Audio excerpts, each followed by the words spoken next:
오늘 하나님 말씀 로마서 9장 14절부터 18절 말씀인데요.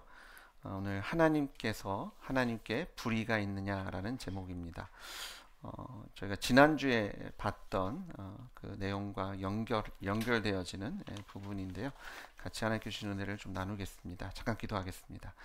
성령 하나님, 이 시간의 주인이시고 또 이 시간에 우리에게 말씀으로 우리를 위로하시며 단지 위로가 아니라 또한 일어나 뛸 수 있는 능력으로 채워주실 것을 믿습니다. 예수님의 이름으로 기도드렸습니다. 아멘. 사도 바울은 로마서 9장에서 유대인들이 되어지는 상황 속에서 가질 수 있는 그런 질문에 대한 답을 주고 있습니다. 유대인들은 어떻게 보면 하나님을 떠나가고 있고요. 이방인들은 예수님을 주님으로 고백함으로 하나님의 구원의 자리로 교회로 나아오는 상황 속에서 하나님의 말씀, 하나님의 약속이 혹시 실패한 건 아니냐라는 질문. 근데 하나님의 약속은 하나도 땅에 떨어짐 없이 하나님께서 이루시며 또한 우리가 믿음으로 하나님의 그 초청과 하나님의 긍휼의 역사를 복음의 능력을 복음의 역사가 하나님의 뜻을 온전하게 이루어 주실 줄 믿습니다. 이 두 번째 질문이요. 오늘 우리가 읽은 본문에서 14절에 하나님께 불의가 있느냐. 사도 바울은 이렇게 대답합니다. 그럴 수 없느니라.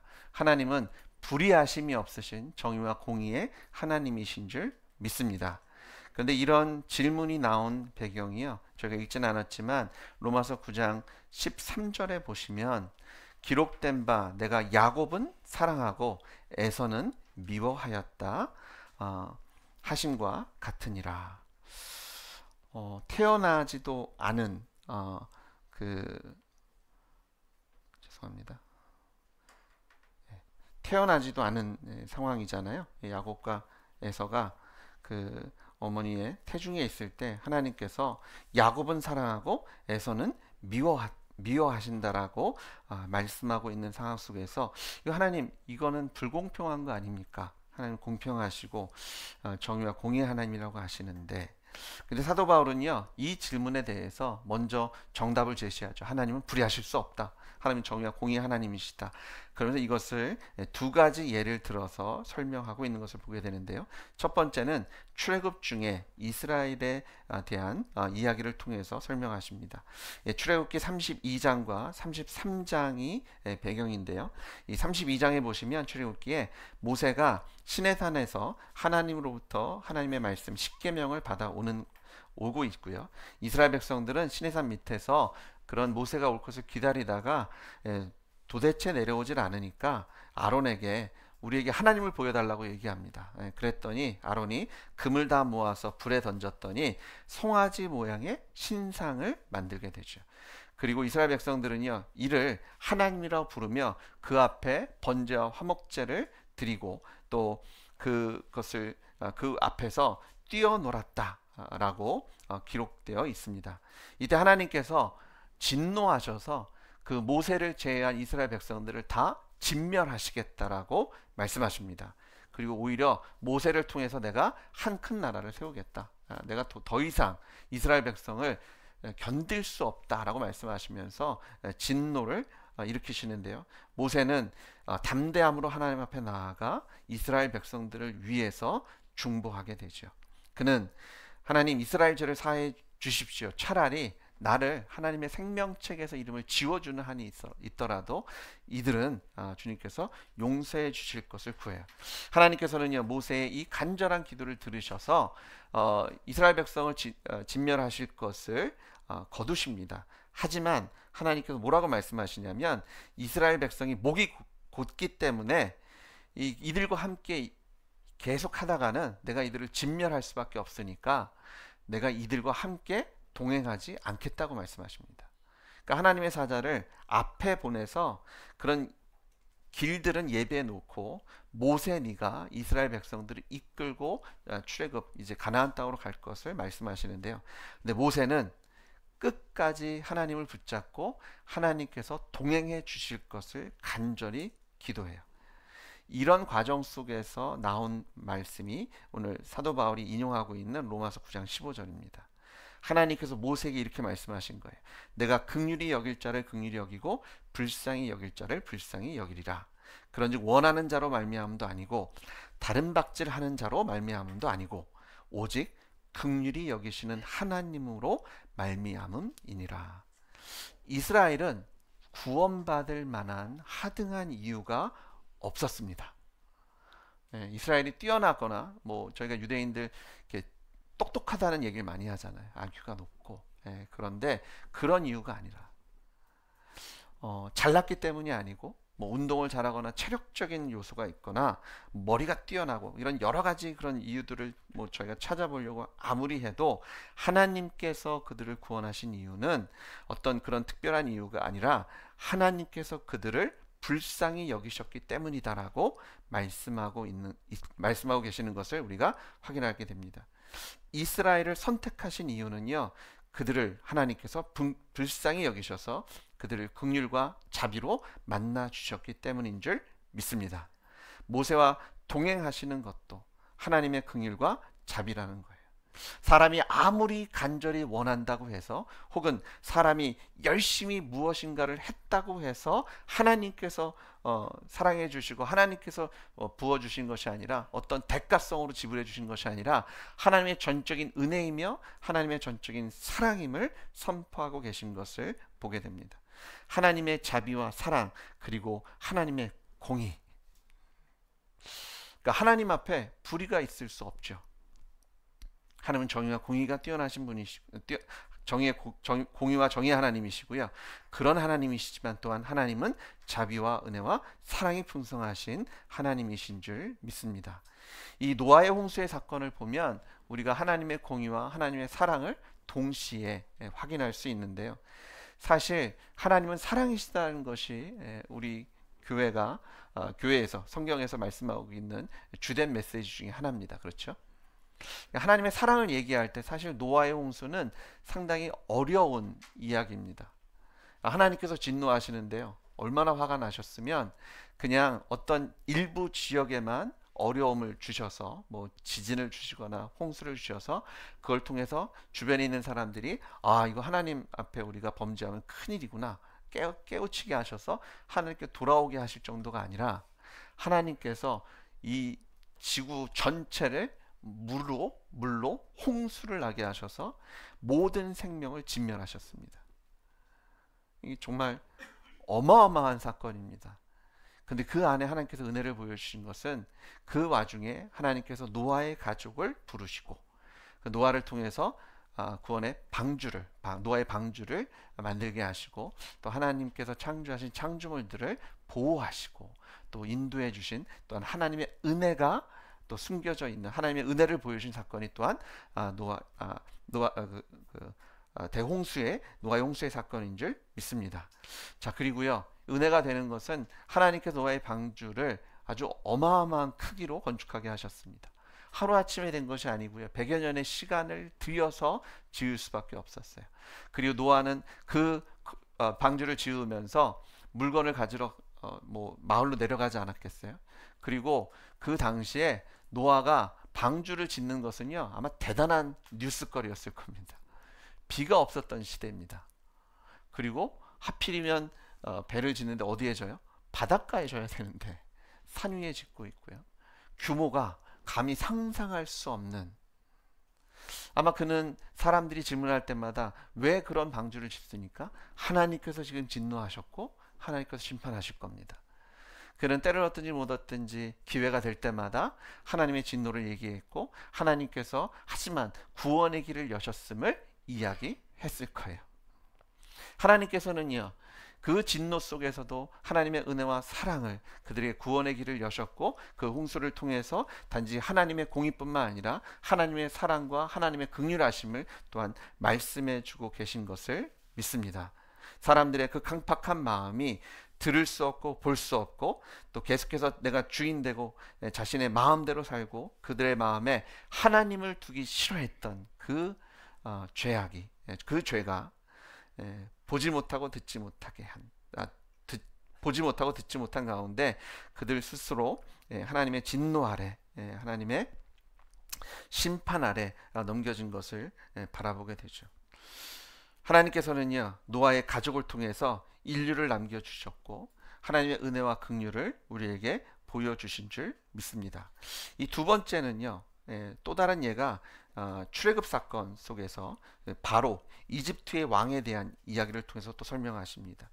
로마서 9장 17절에 성경이 바로에게 이르시되 내가 이 일을 위하여 너를 세웠으니 곧 너로 말미암아 내 능력을 보이고 내 이름이 온 땅에 전파되게 하려 함이라. 하나님께서 모세를 통해서 10가지 재앙을 이집트에 내리시죠.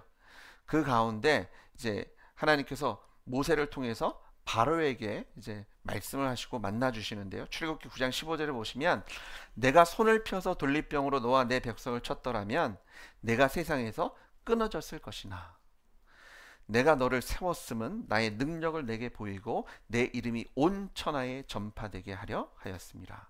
자, 하나님께서 자신의 능력을 보이시고 하나님의 이름이 온 천하에 전파되게 하시겠다. 하나님께서 명예욕이 있어서 이렇게 하신 거 아닙니다. 하나님의 이름이 전파되는 곳에, 선포되는 곳에 하나님의 은혜와 하나님의 사랑이 또한 전파되고 선포되어지는 줄 믿습니다. 하나님께 이렇게 말씀하시는 거예요. 내가 정말 작정하고 이 땅에 전염병을 돌리거나 하나님이 치셨다면 지금 이미 이곳에 살아있을 수 있는 사람은 아무도 없다는 거예요.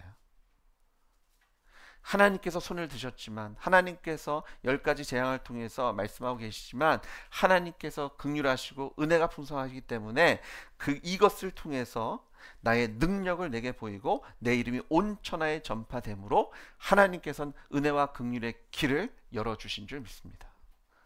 하나님께서는요, 이 출애굽의 사건이 단지 이스라엘 백성이 하나님이 아브라함과 이삭과 야곱의 하나님이 진짜 창조주 하나님이고 그 하나님이 나를 사랑하시고 하나님이 약속하신 땅에 있구나, 우리 하나님 믿고 따라고 쫓아갑시다, 이스라엘 백성에게만 말씀하신 것이 아니라 이 사건을 통해서 하나님께서는 애굽에 있는 사람들에게 그리고 주변 나라 사람들에게 그들이 믿고 따르는 우상이 진짜가 아니라 가짜이며 아브라함과 이삭과 야곱의 하나님, 그 하나님이야말로 참 하나님, 창조주 하나님이시며 또 사랑과 긍휼이 풍성하신 하나님이심을 선포하고 계신 줄 믿습니다. 그러니까 하나님께서 명예욕이 있어서 내 이름을 널리 퍼지겠다고 하신 것이 아니라 그 이름을 통해서 주의 이름을 부르는 자마다 하나님께서 구원해 주실 줄 믿습니다. 그 은혜의 말씀을 선포하고 계신 것을 우리가 확증합니다. 하나님께서 바로를 세우신 이유, 그 안에 10가지 재앙을 통해서 하나님께서 말씀하신 이유, 하나님의 진노 아래 하나님의 긍휼과 하나님의 은혜를 우리에게 보여주고 계시죠. 하나님께서는요, 하나님께서 노아를 통해서 그 시대의 사람들에게도 기회를 주셨던 것처럼 노아를 통해서 방주를 짓는 이유와 하나님의 긍휼과 하나님의 진노를 함께 선포하고 계셨던 것처럼 하나님은 모세를 통해서 애굽에서도 그들에게 기회를 주고 계셨어요. 출애굽기 5장 1절에 보시면 그 후에 모세와 아론이 바로에게 가서 이르되 이스라엘 하나님 여호와께서 이렇게 말씀하시기를 내 백성을 보내라, 그러면 그들이 광야에서 내 앞에 절기를 지킬 것이니라 하셨나이다. 바로가 이르되 여호와가 누구이기에 내가 그의 목소리를 듣고 이스라엘을 보내겠느냐? 나는 여호와를 알지 못하니 이스라엘을 보내지 아니하리라. 바로 입장에서는 그런 거예요. 나는 도대체 여호와가 누구라고, 내가 이 많은 사람들 이들이 있어서 우리의 삶이 얼마나 편안한데, 그렇잖아요. 대신 벽돌 만들어주고 대신 일해주고, 근데 이 사람들을 내보내라고? 나는 여호와 하나님이 누군지 모르겠다. 근데 하나님께서 어떻게 하시는 거예요? 그에게 여호와 하나님이 누구신지를 이 10가지 재앙을 통해서 보여주시고요, 특별히 10가지 재앙 중 마지막 재앙을 통해서 하나님께서는 오실 메시아 예수 그리스도를 이미 출애굽 때 예수님의 모습을 선포하고 보여주신 것을 우리가 믿습니다. 고린도전서 5장 7절에 보니까 너희는 누룩 없는 자인데 새 덩어리가 되기 위하여 묵은 누룩을 내버리라. 우리의 유월절 양 곧 그리스도께서 희생되셨느니라. 이 마지막 재앙이 뭐예요? 하나님께서 그 장자를 죽이시는 재앙을 내리십니다. 그런데 하나님께서 이 이스라엘 백성에게 어떤 약속을 주셨어요? 양을 잡고 그 피를 문설주에 바를 것을 명령하세요. 그래서 하나님의 죽음의 천사가 그 문설주에 발라진 피를 보면 그 집을 건너뛰십니다. 그래서 유월이에요. 그런데 이 10번째 재앙이잖아요. 이때 이미 이스라엘은 하나님께서 하시는 일은 애굽 전역에 퍼졌을 겁니다. 많은 재앙이 있었고, 그리고 그때마다 바로가 내보낼게요, 잘못했습니다, 그러면 하나님께서 모세를 통해서 그 재앙을 거둬주셨잖아요. 이미 하나님께서 어떤 일을 하시는지 눈치를 채고, 그리고 다음 재앙은 어떨 건지를 알고 있는 사람들이 있었을 거예요. 아마 하나님께서는요, 이 유대인들이 양을 잡고 문설주에 피를 바를 때 그것에 집중한 애굽 사람들도 있지 않았겠어요? 물었을 겁니다. 왜 이러고 있냐고. 이 마지막 재앙이 얼마나 무섭고 두려워요. 장자를 죽이시겠다는 거예요. 이 다음 세대가 없어지는 거잖아요. 얼마나 큰 일입니까? 하나님께서는요, 이 공개적인 하나님의 심판과 하나님의 진노와 또한 하나님께서 이스라엘 통해서 보여주신 하나님의 은혜와 사랑을 통해서 그때에도 하나님의 이름을 선포하고 하나님의 정의와 공의뿐만 아니라 하나님의 은혜와 사랑을 선포하신 것을 우리가 믿습니다. 하나님께 불의가 있을 수 없어요. 왜 그러십니까? 하나님께서 불의하시다면 하나님 우리를 용서하실 때도 그냥 말로만 하셔도 되잖아요. 그냥 내가 너의 죄를 사하노라. 근데 하나님은 불의하시 않으신 공의의 하나님이시기 때문에요, 죄의 값은 죽음이라고 정하셨기 때문에 하나님께서는 그 죄의 값도 우리를 대신 치러주신 줄 믿습니다. 예수님께서 이 땅에 오셔서 십자가에서 죽으심으로 우리의 죄값을 대신 치러주신 거잖아요. 그리고 부활하심으로 그 예수님께서 죽으신 그 죽음이 우리의 죄값인 것을 확증해 주십니다. 죽어야 되는데 그 죽음을 치를 수 있는 능력은 예수님밖에 없으신 거예요. 제가 저희 아내를 사랑해서 제가 아내를 위해서 죽어 주겠습니다, 아무리 제가 소원을 해도 제가 죽은 것은 누구 죄값이라는 거예요? 제 죄값이라는 거예요.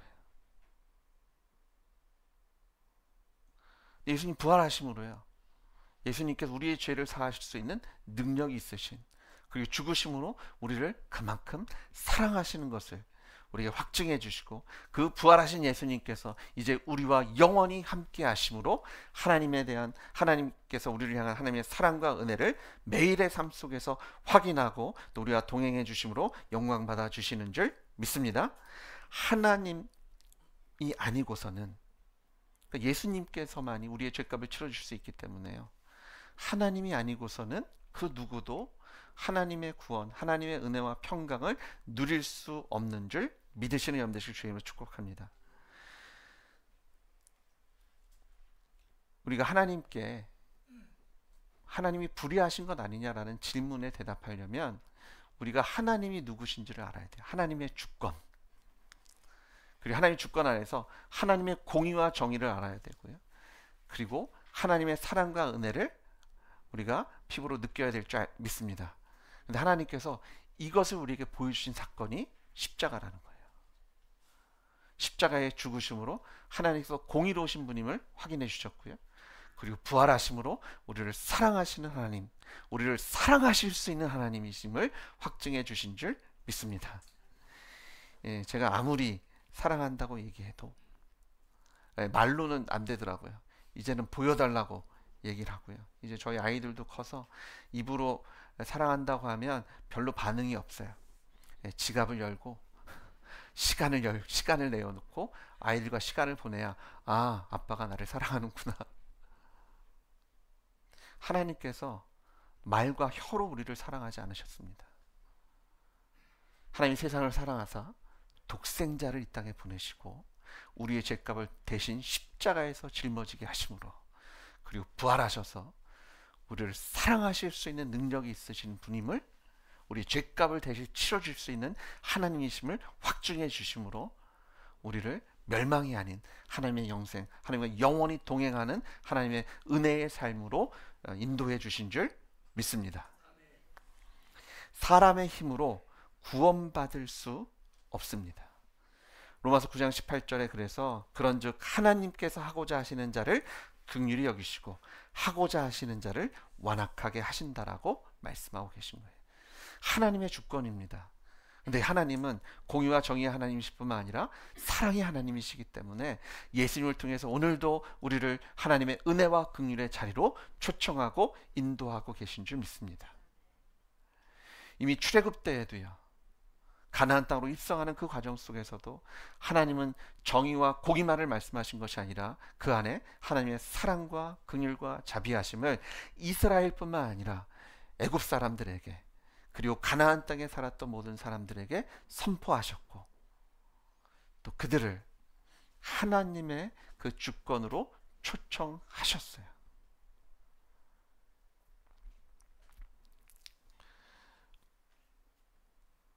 오늘 이 아침에도 하나님께서는 우리를 그 하나님의 은혜와 자비의 자리로 부르고 계신 줄 믿습니다. 마가복음 10장 25절에 보니까 낙타가 바늘기로 나가는 것이 부자가 하나님의 나라에 들어가는 것보다 쉬우니라 하시니 제자들이 매우 놀라 서로 말하되 그런즉 누가 구원을 얻을 수 있는가 하니 예수께서 그들을 보시며 이르시되 사람으로는 할 수 없으되 하나님으로는 그렇지 아니하니 하나님으로서는 다 하실 수 있는 줄 믿습니다. 하나님께서 하신 겁니다. 이게 하나님의 전적인 은혜이며 하나님의 절대적인 주권 안에서 하나님의 은혜와 긍휼로 우리를 만나셨고 오늘도 우리와 동행하고 계신 것을 믿습니다. 고린도서 12장 3절에도 그러므로 내가 너희에게 알리노니 하나님의 영으로 말하는 자는 누구든지 예수를 저주할 자라 하지 아니하고 또 성령으로 아니하고는 누구든지 예수를 주시라 할 수 없느니라. 예수의 이름을 부르는 자마다 하나님께서 구원해 주실 줄 믿습니다. 근데 예수님을 주님이라고 고백할 수 있는 것은 성령께서 도와주지 않으시면, 성령께서 하시지 않으면 불가능한 일이라는 거예요. 오늘 이 자리에 우리가 하나님을 예배하고 찬양할 수 있는 것이 하나님의 전적인 은혜임을 믿습니다. 근데 저희가 하나님의 주권을 인정하고요, 하나님의 공유와 사랑을 십자가를 통해서 예수를 통해서 확인하면 하나님은 불의하실 수 없는 분입니다. 근데 하나님을 마음에 두기 싫어하고 내가 주인되고 사람 관점에서 바라보면 핑계댈 수 있는 거죠. 야곱은 사랑하고 에서는 미워하시는 하나님. 에서는 무슨 잘못이라고. 근데 성경은 모든 사람이 죄를 범하였다라고 말씀하세요. 사람 안에 선함이 없어요.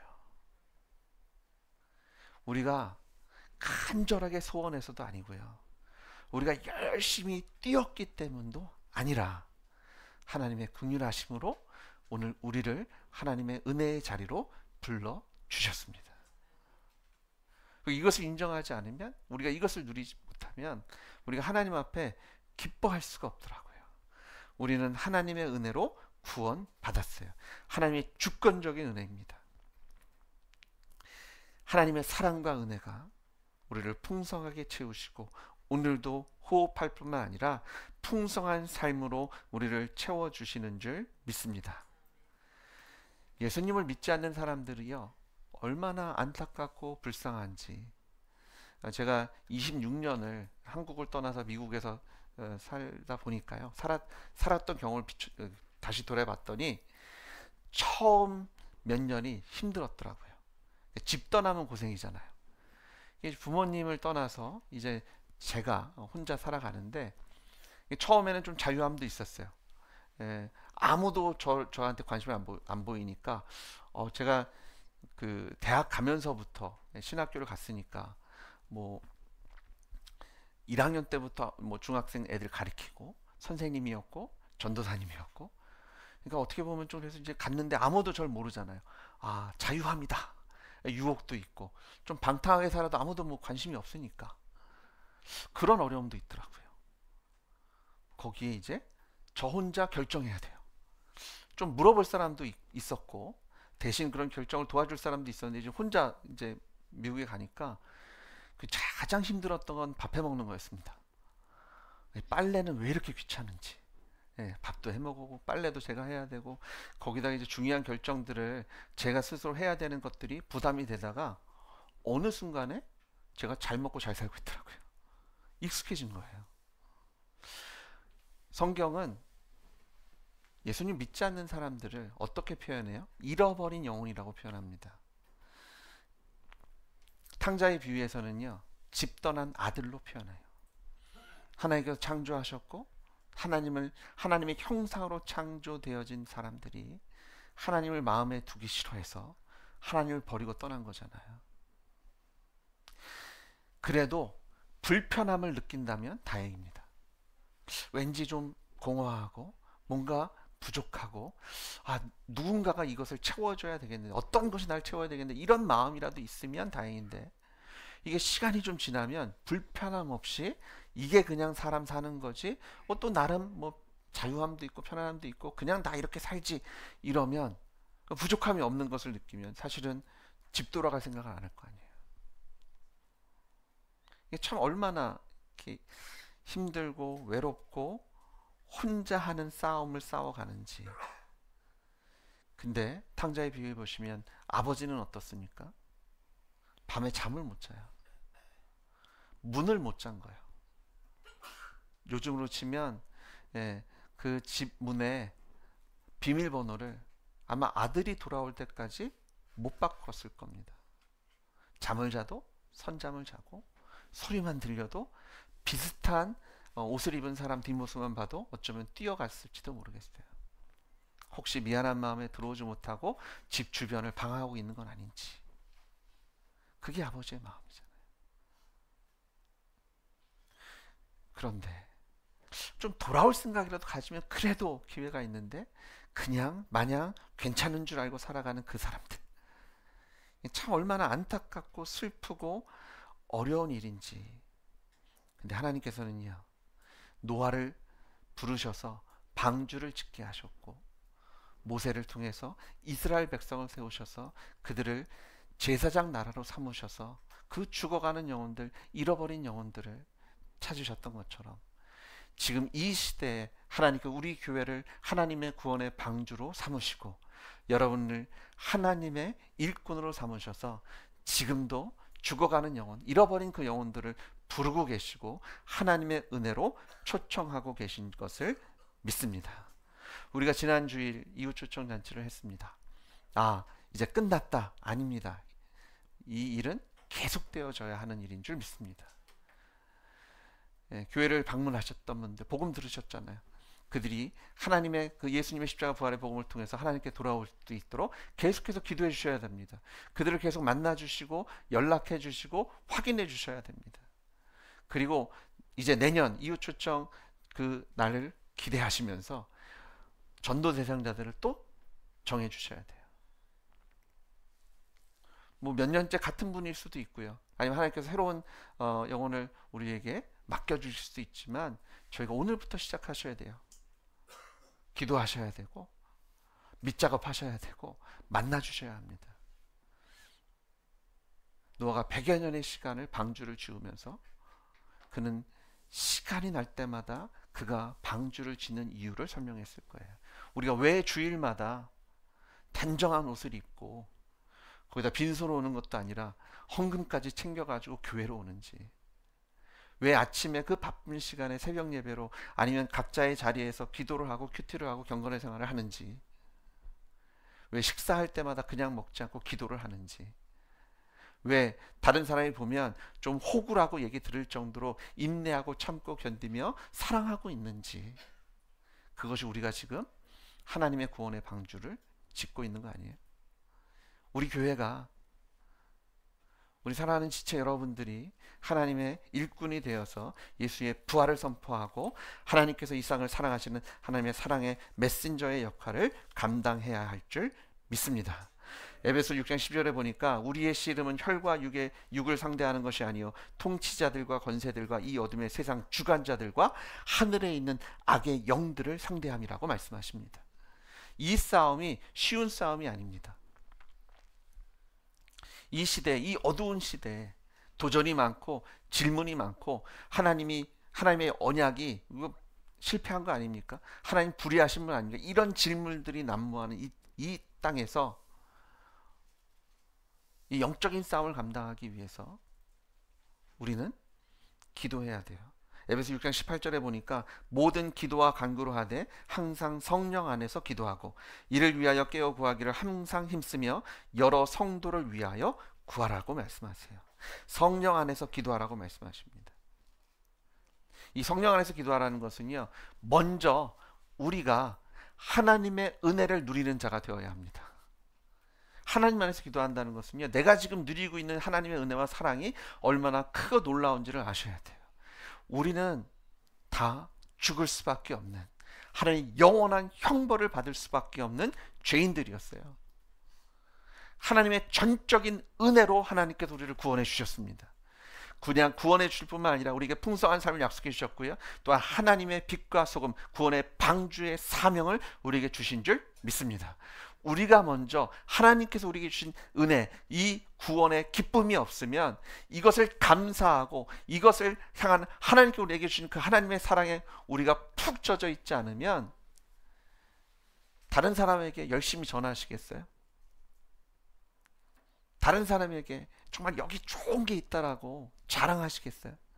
내가 먼저 하나님의 은혜, 성령 안에서 하나님께서 예수 그리스도를 통해서 우리에게 보여주신 그 은혜의 풍성함을 누리시는 여러분들 주님을 축복합니다. 내가 먼저 그 하나님의 주권하게 굴복해야, 내가 구원받은 것이 나의 선함이 아니라 하나님의 전적인 은혜임을 고백하며 감사할 때 우리가 빛날 수 있고 짠맛을 낼 수 있으며 우리 교회가 하나님의 구원의 방주의 역할을 감당할 수 있어요. 두 번째는요, 하나님의 마음이 우리의 마음이 돼야 돼요. 성령 안에서 기도한다는 것은요, 성령께서 그 잃어버린 영혼, 아버지가 혹시 밤에 들어올까 선잠으로 뜬 눈으로 밤을 지새고요, 문을 못 잠그고 잘 수밖에 없는 그 아버지의 마음, 지금 하늘에 계신 하나님께서 그 잃어버린 영혼들, 죽어가고 있는 영혼들을 위해서 뜬 눈으로 기도하고 계십니다. 그들을 기다리고 계십니다. 그리고 우리를 그들에게 보내고 계세요. 우리가 그 하나님의 그 이웃들을 향한, 죽어가는 영혼들을 향한 그 마음을 알아야 돼요. 그들을 하나님이 얼마나 사랑하시는지, 그 죽어가는 영혼들, 이게 그래도 공허함을 알면 찾기라도 하죠.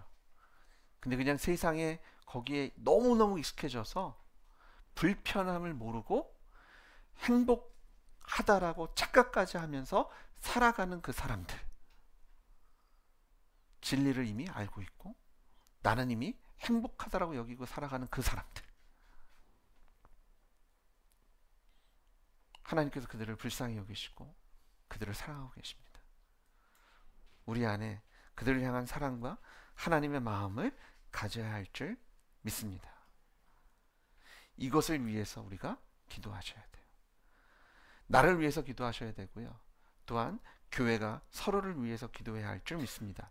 에베소서 6장 19절에도요, 또 나를 위하여 구할 것은 내게 말씀을 주사 나로 입을 열어 복음의 비밀을 담대히 알리게 하옵소서 할 것이니, 사도 바울이 자신을 위해서 기도할 것을 요청합니다. 내가 담대하게 복음 전할 수 있도록. 18절에는 여러 성도를 위하여 구하라고 해요. 교회 서로 지체들을 위해서 서로 중보해 주셔야 되고요, 영적 리더들을 위해서 여러분의 목자와 예비 목자와 목자장들과 또 담임 목사를 위해서 여러분들이 기도해 주셔야 합니다. 우리가 복음의 담대함을 가지고 선포하는 자리, 100년의 시간을 방주를 짓는 거예요. 이게 진짜 노아가 하나님께서 이 땅을 심판하시겠다는 확신과 하나님께서 이것을 통해서 그들을 구원하시겠다라는 그 하나님에 대한 그 확신이 없었다면 100년을 질 수 있었을까요?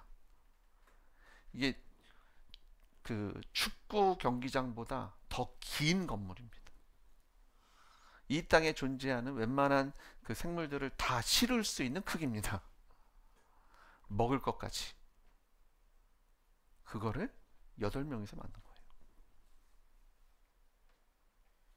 그 일을 감당할 수 있는 힘과 끈기와 그것을 위해서 희생할 수 있는 것은요, 노아가 하나님을 알았기 때문에, 그 하나님의 마음을 그가 알았기 때문에 우리 교회가 성령 안에서 기도하는 교회로 주님께 세워주시기를 소망합니다. 하나님께서 여러분을 사랑하셔서 예수님 이 땅에 보내주신 겁니다. 하나님은 지금도 여러분을 사랑하고 계십니다. 오늘도 하나님의 은혜와 하나님의 자비와 긍휼하심은 우리와 여러분과 함께하고 계신 것을 믿습니다. 근데 그 하나님의 사랑은 이곳에서 끝나지 않습니다. 하나님은 지금 세상에서 복음을 모르고 죽어가는 사람들, 자신이 죽는지도 모르고 그냥 웃고 울며 살아가는 그 사람들을 사랑하십니다. 그리고 우리 교회를 불러주신 줄 믿습니다. 성령 안에서 기도함으로, 성령의 충만함으로 하나님께 맡겨진 그 사명을 감당하실 때 먼저 하나님의 은혜 안에서 구원의 기쁨을 누리십시오. 교회 오실 때 기쁘게 오십시오. 예배에 기쁨이 있고 정말 사람들 만나서 그 교제하는 것에 그 활력이 있는, 정말 너무너무 만나고 싶고요. 아유, 저 인간 또 만나야 되나, 이거 아니라 정말 기쁘게 예배에 기쁨이 있고요. 그리고 사람들을 만나실 때 아유 귀찮다, 나는 혼자 있는 게 좋아, 이거 아니라 예수님의 마음, 뜬 눈으로 밤을 지새우는 아버지의 마음으로 그들을 만나 사랑해 주시고 섬겨 주시고, 무엇보다 예수의 십자가 부활의 복음을 삶으로, 입술로 선포하고 고백하시는 여러분 되시길 주님으로 축복합니다. 같이 기도하시겠습니다. 하나님, 이 어두운 세상에 우리를 빛과 소금으로 구원의 방주로 주의 기쁨 교회를 세워주신 것을 믿습니다. 아버지 하나님, 우리의 믿음을 통해서 우리가 먼저 하나님의 은혜를 풍성하게 누림으로 빛나고 짠맛을 내게 해주시고, 예수님의 십자가 부활의 복음이 우리의 삶 속에 드러나게 하셔서 아버지, 주님께서 뜬 눈으로 기다리고 계시는 그 죽어가는 영혼, 잃어버린 그 자녀들을 주님, 몸된 교회를 통해서, 우리 사랑하는 우리 지체들을 통해서 그들을 부르시고 그들을 또 우리와 함께 하나님의 은혜에 동참케 하실 것을 믿습니다. 우리 사랑하는 가족들을 주님께 올리며 우리 사랑하는 지인들과 또 이 나라를 주님께 올립니다. 주님께서 유명하게 되셔서 하나님의 이름이 온 땅에 선포되게 하셔서 예수를 주라고 고백하며 하나님의 자녀의 권세를 누리게 하여 주실 것을 믿고 소망하며 예수님의 이름으로 기도드렸습니다.